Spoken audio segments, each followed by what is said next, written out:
Всім привіт! Ось, приїхав вже шолом з підшитим підшоломником до нього. Те, що пам'ятаєте, я розказував, що робив. Це він вже і загартований, і зібраний з усією фурнітурою. А зараз у мене наступний проєкт. Так, я доробив шолом Down Guard. Вже виклав відео в українській озвучці, в англійській озвучці. А зараз я буду робити шолом справжнього рептилоїда. Чому я так кажу? Тому що ось він. Ось так він виглядає, дуже дивно. Бачите, наскільки в нього тонка приталена шия.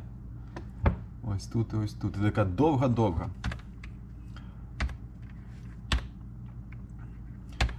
В принципі, шолом,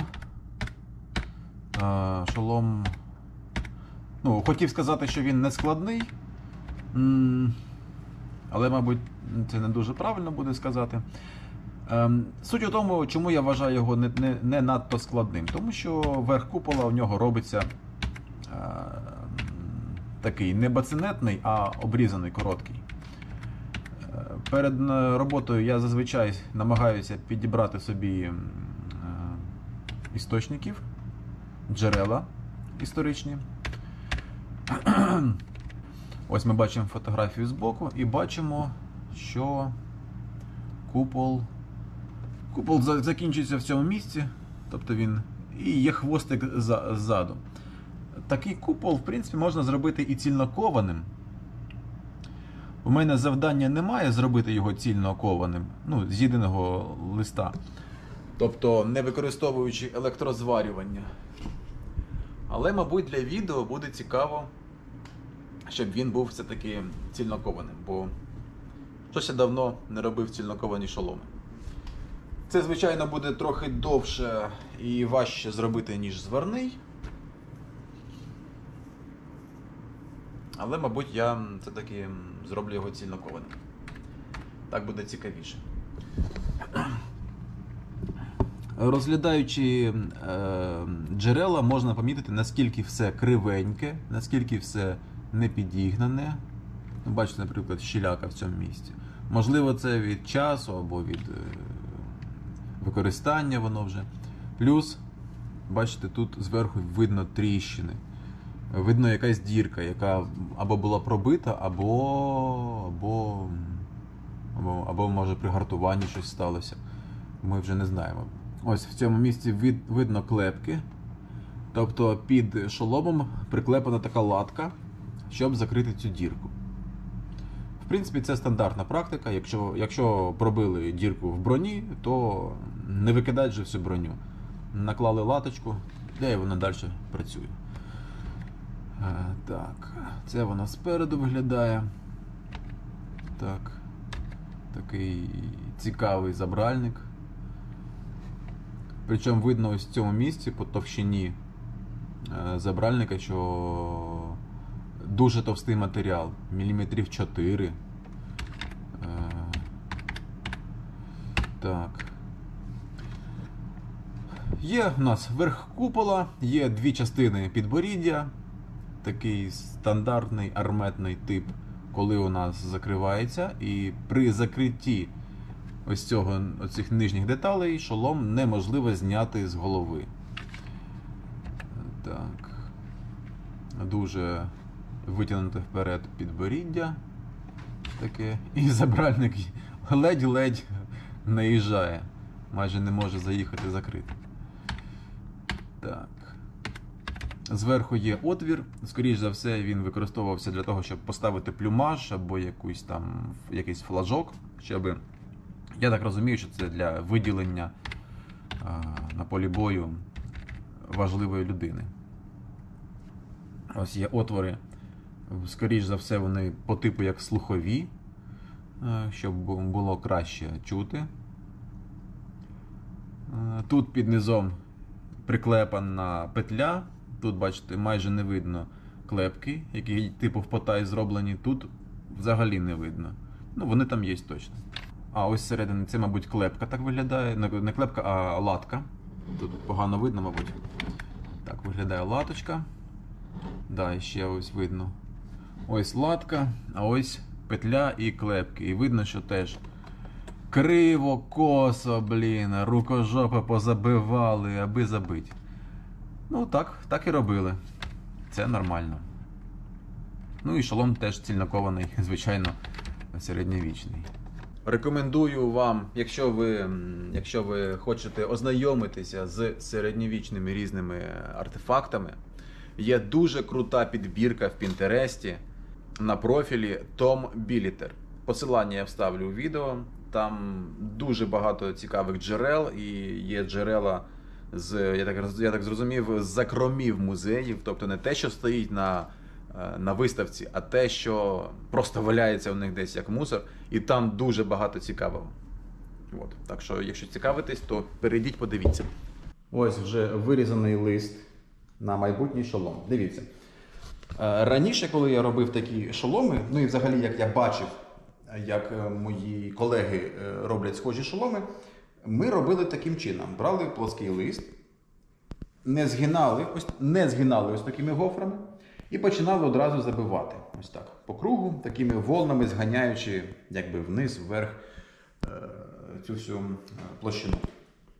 Але я побачив, як роблять чеканщики схожі деталі із міді або навіть теж із сталі. Вони спочатку роблять ось такі гофрочки, ось ці гофри, бачите, така гофра. І потім її вирівнюють. Я думаю, що в цьому є сенс, тому що коли ми з рівного листа починаємо пробивати якусь частинку, найперше, що стається з цією частиною, вона йде на розтягування. Тобто вона продавлюється і розтягується в сторони, щоб продавитися вниз. Таким чином ми починаємо розтягувати по всій площині. І іноді в цій зоні приблизно, тобто не в кінці і не ось тут, а ось тут найтонше місце образовується через такі роботи. Ну, мені так здалося, бо коли я робив, то я помітив, що тут у нас наганяється матеріал, він стає товстішим, а в цьому місці тонкішим. Можливо, я щось неправильно робив, не знаю. Зараз суть у чому? У нас є гофра, яка вже зігнута, вона має свою товщину. І за що того, що у нас вже є холм, коли я буду забивати цю частину і утворювати рівну частинку в цьому місці, у мене буде йти робота тільки на потовщення металу. Тобто оцю всю гофру, коли я буду перетворювати в рівну частинку, ось так от, вона буде сама в себе вжиматись і йти на потовщення. Така теорія. Зараз буду робити і розбиратись. Так, я вже трошечки пожалкував, що я не роблю більш простим способом, по суті, який в мене і замовлений. Тобто зробити з двох частинок зварний шолом, на який я би витратив годин 6 приблизно роботи. А тут я вже розумію, що я собі придумав дуже багато цікавої пригоди. Зараз буду засікати час і вимірювати, скільки часу займе у мене ця операція. Це 30 ХГСА, 2,5 мм. Ось така сковородочка виходить. Оце тут зараз приблизно 1,5 години роботи. Ось так вона виглядає. І сталася у мене біда. Флешка, на яку я записую основний матеріал, сказала мені, що ніфіга тепер ти не побачиш, форматуй мене усю повністю. Так що буду розбиратись, як можна відновити файли, бо в мене початок і частина роботи вже відзнята була на ту флешку з цієї камери. От. Ну ладно, розберусь. Так, тут зараз, да, я один прогончик зробив, а зараз знову буду формувати гофрочки і забивати ще раз.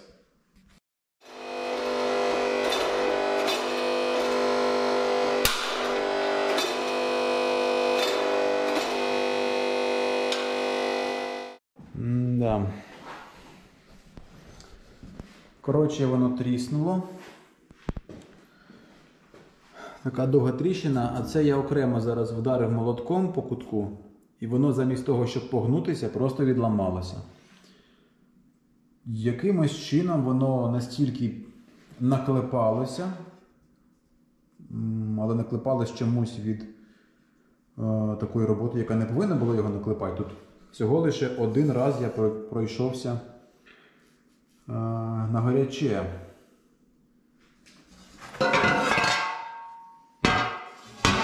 Дуже неприємно. Дуже неприємно. Блін. Це я не знаю, чи пробувати мені ще раз, чи все-таки зробити зварний шолом. Ладно, зараз буду думати. Вирішив я ще раз спробувати. Воно валяється тріснуто. Оце перший раз я пробігся і поклав гофри. Зараз буде операція, після якої, якщо воно трісне, то я буду робити шолом тоді по-новому ще раз і зварний вже з 2 половинок. Якщо воно не трісне, я його зігну, я ще раз заб'ю ці гофри, і після цього тоді я кину в піч для відпалювання. Зараз, вважаю, немає сенсу кидати в піч для відпалювання, тому що якщо так, то мені треба буде робити цих відпалювань штук 10. А це дуже довго, і тоді воно взагалі не буде мати сенсу. Бо я розраховував, що максимум за 2 дня я цей купол зроблю. З такими відпалюваннями це буде 3-4 дні, це я не зможу на це втрачати стільки часу. Чомусь ця 30 ГГСА дуже сильно наклепується. Колись, давно, коли я працював з українськими сталями, там 65Г, наприклад, тільки з 65Г я і працював. Отаких наклепів я ніколи не зустрічав. Тобто я знаю, що сталь не любить, коли її там дуже переклепують, або на холодно кліпають, бо коли ножі робив, то мені пояснювали, що там того не можна, цього не можна. Але з моєї практики тонкі листи 65Г чомусь не мали такої проблеми. Тобто ви берете, б'єте її, наклепуєте, робите форму, це багаторазові такі наклепування на гаряче, на красно, що теж вважається, якщо ви робите ніж, неприпустимим. Але такого не було. Це сталося тоді, коли у нас пропала в необхідних товщинах українська сталь, і ми почали купляти європейську сталь. Там аналоги, але ці аналоги ведуть себе дуже по-іншому. Аналог 65Г там вважається 65 МН4, чи 66 МН4, здається так. Але цей аналог мав дуже виражену проблему з таким наклепуванням. Але там взагалі неможливо було. Тобто ви підігріли, трошечки побили, ще раз б'єте, все, воно вже тріскається, вже ніяк. Тобто нічого толкового зробити не можна було. І тільки з 30 ГГСА можна більш-менш працювати. Але у неї є така вада, що коли ви наклепуєте, то найперше, що з'являється, це неможливість нормально просвердлити, тобто сверла просто тупляться, любі сверла. А по-друге, може набути занадто високої твердості і хрупкості, і тоді вже, якщо ви на холодно десь пережали, вона може тріснути. Тобто те саме, що і сталося у мене. Тому що воно, в принципі, гнеться тут, воно не є таким прямо аж хрупким. Але якщо його взяти там на ізлом, прямо різко, сильно на ізлом, то воно трісне. І з цільнокованими шоломами це, звичайно, проблема. До речі, я тут згадав, що я ні одного цільнокованого шолому з вуглеродистої сталі ще не зробив. Ні, може один зробив маленький, мабуть, зробив з 45-ї сталі колись дуже давно. Але всі ті, що я робив цільноковані, вони були із СТ3. Да, сталь 3 вона м'якіша, вона взагалі там немає проблеми з цим наклепуванням. Але тут треба саме гартований шолом, тому варіант тільки оце 30 ХГС. Так, зараз буду пробувати. Подивимося, чи трісне воно, чи ні.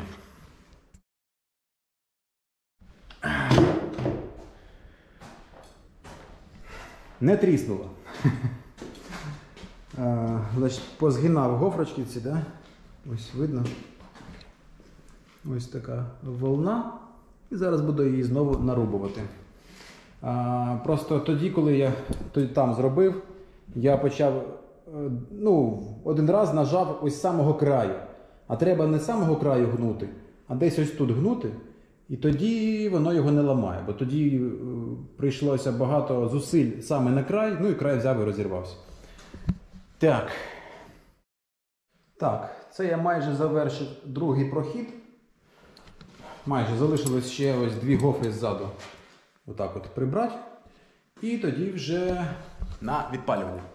До речі, а ви бачили, що на каналі Байки Дуелянта вийшло відео зі мною? Він приїжджав до мене в майстерню в гості, і ми з ним години 2 балакали.